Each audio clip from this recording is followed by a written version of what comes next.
Baseball has just lost one of its most formidable icons, and the shock is still setting in. Dave Parker, the trailblazing force known as the Cobra, has passed away at the age of 74. But what really unfolded during his final days? And why did his funeral leave some fans stunned into silence?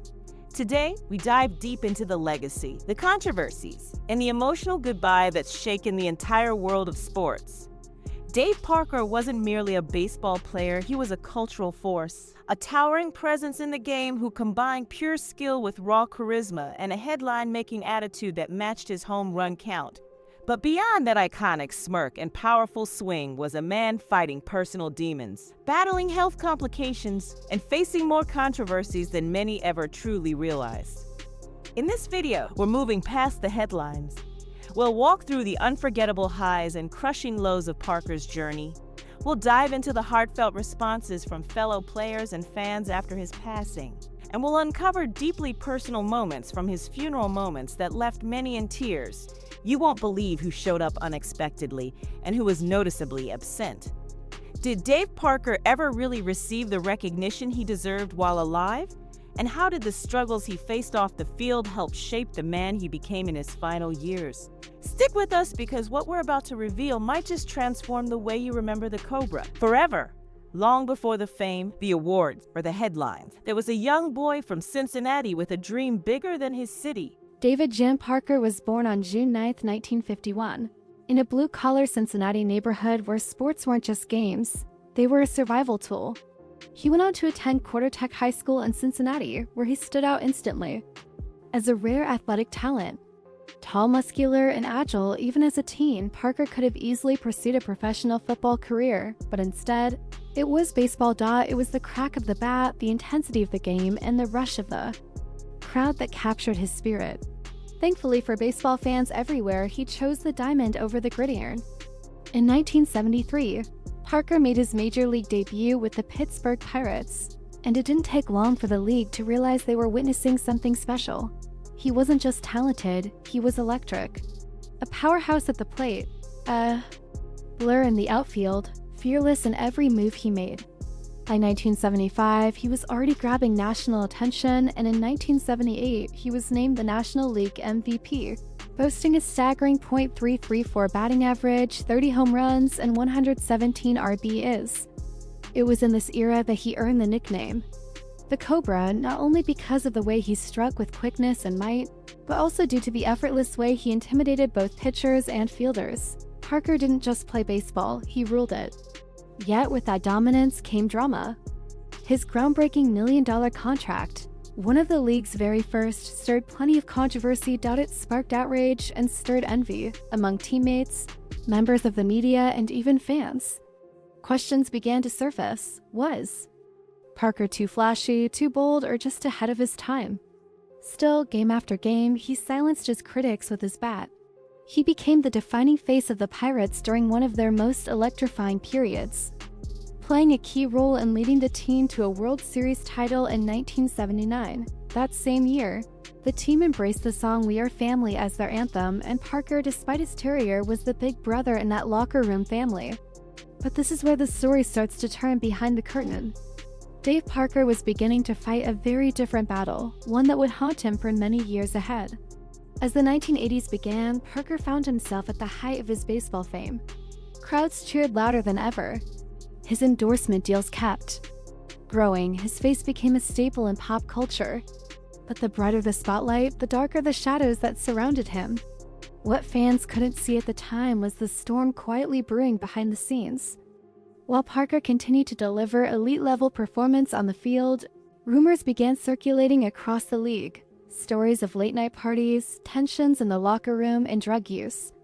And in 1985, those whispers turned into a national uproar when Parker's name surfaced during the notorious Pittsburgh drug trials. It was a moment that would cast a long shadow over his legacy. The trial peeled back the curtain on widespread cocaine use in Major League Baseball, and Dave Parker was one of its most visible figures. He wasn't just mentioned, he testified. He confessed to using drugs and even named other players who were involved. Some viewed this as betrayal. Others saw it as courageous, finally addressing an issue that had rotted baseball's core culture for far too long. But the reaction was swift. Fans who once proudly wore his jersey now booed him from the bleachers. Hate mail poured in. Sports writers who once praised his swing now questioned his integrity. And though the league was reluctant to punish its biggest names too harshly, Parker was hit with fines and ordered to do community service, a quiet sentence, but a deafening fall from glory. Still, despite it all, Parker stood tall. He didn't hide. He faced the storm directly. In an unexpected move, he signed with the Cincinnati Reds in 1984, returning to his hometown roots. To some, it looked like career suicide. But Parker flipped the script. He clawed his way back and earned the title of Comeback Player of the Year in 1985, smashing 34 home runs and driving in 125 RBIs. That same season, he nearly snagged the MVP award, finishing just behind Willie McGee. For a man who had been publicly disgraced, it was nothing short of a phenomenal return. Still, the damage to his name lingered.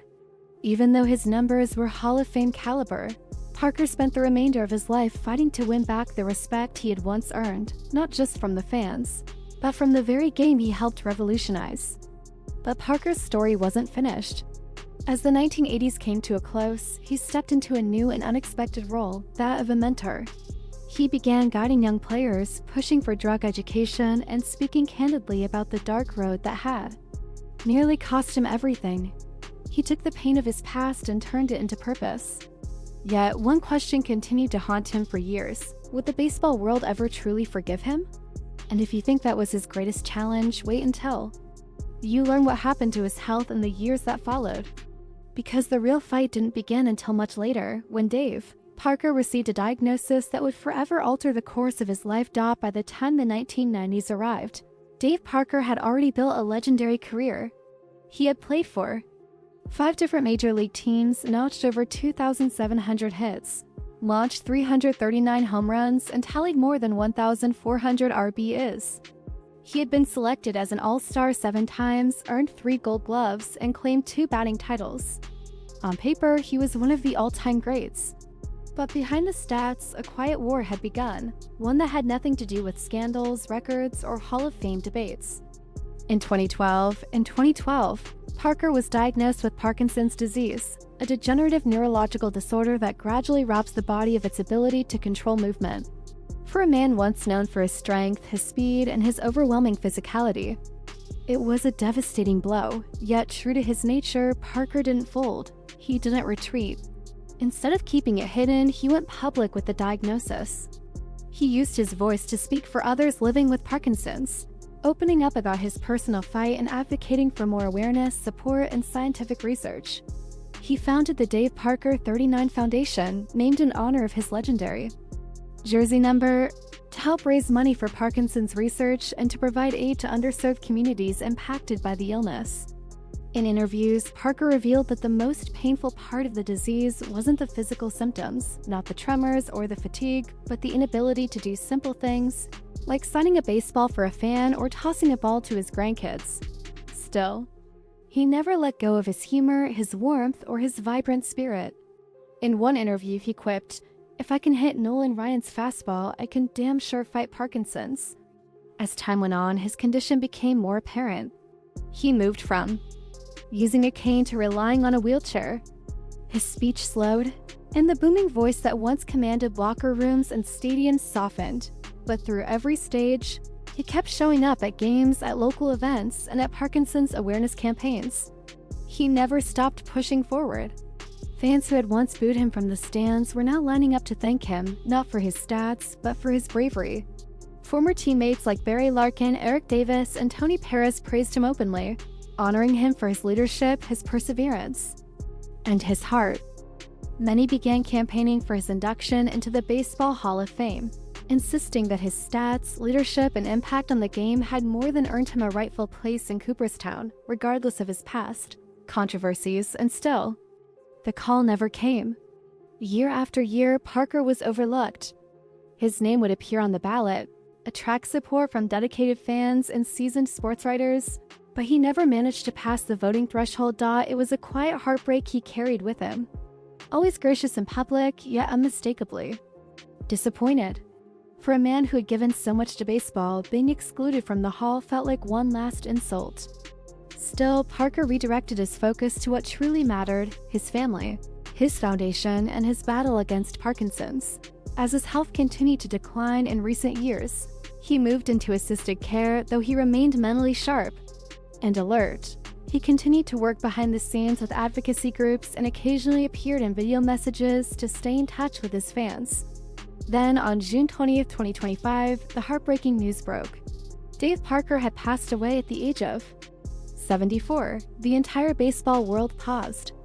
Tributes came pouring in from all directions: MLB stars, longtime fans, sports journalists, and civic leaders. Social media lit up with clips of his most iconic plays, interviews showcasing his legendary smile, and heartfelt tributes all echoing the same truth: we didn't appreciate him enough while he was still here. But what people remembered most wasn't just the stats. It was the way he battled on the field and off, the way he owned up to his past, turned his suffering into service, and kept showing up even when his body was failing him. But the most powerful moment was still on the horizon. Because when the day of his funeral came, what unfolded next left everyone in attendance speechless. On a warm summer morning in Cincinnati, the same city where Dave Parker's story had begun, friends, family, fans, and former teammates came together to bid him a final farewell. The setting couldn't have been more fitting: Crossroads Church, one of the largest spaces in the area, and a place where Parker had once hosted charity drives and community outreach events. But on this day, it wasn't about the roaring stadium crowds, the baseball milestones, or Hall of Fame snubs. It was about honoring the man himself. The atmosphere was calm, reverent, and thick with emotion. At the center of the stage was his casket, draped in a custom covering combining both Cincinnati Reds and Pittsburgh Pirates jerseys, the two teams he gave his all to. Surrounding it were towering flower arrangements crafted in the shapes of baseballs, bats, and of course, his iconic number 39. Dozens of MLB legends sat in the front rows. Larkin, Dusty Baker, Ken Griffey Jr., and even representatives from the MLB commissioner's office showed up to pay their respects. Some of them hadn't been seen in public in years. Close friends like Eric Davis and Andre Dawson quietly fought back tears as they passed the casket, each reaching out to touch it softly. A silent, intimate tribute. And then came the moment that broke the silence. It was a moment nobody could have predicted. As the choir softly sang "Swing Low, Sweet Chariot," an elderly woman slowly rose from her seat and made her way toward the podium. Cameras flashed, heads turned. It was Parker's older sister, someone the public had rarely seen, and what she revealed next left the room in stunned silence.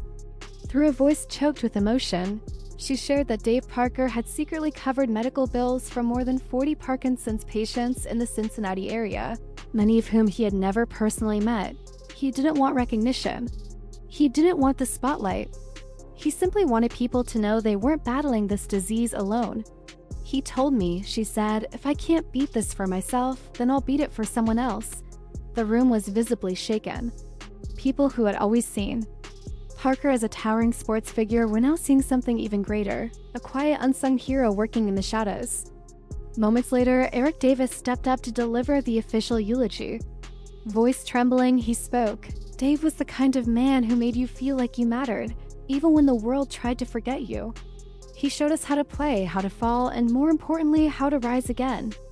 As the service continued, a video tribute began playing across large screens.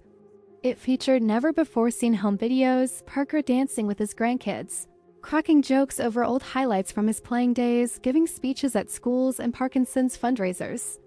It was honest, it was raw, it was beautiful. But maybe the most unforgettable part of the day came during its final moments.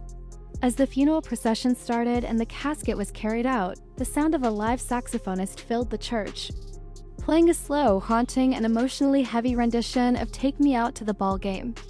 This wasn't the cheerful stadium-style version. It was solemn and rich with feeling. People wept. Some softly whispered, "Thank you."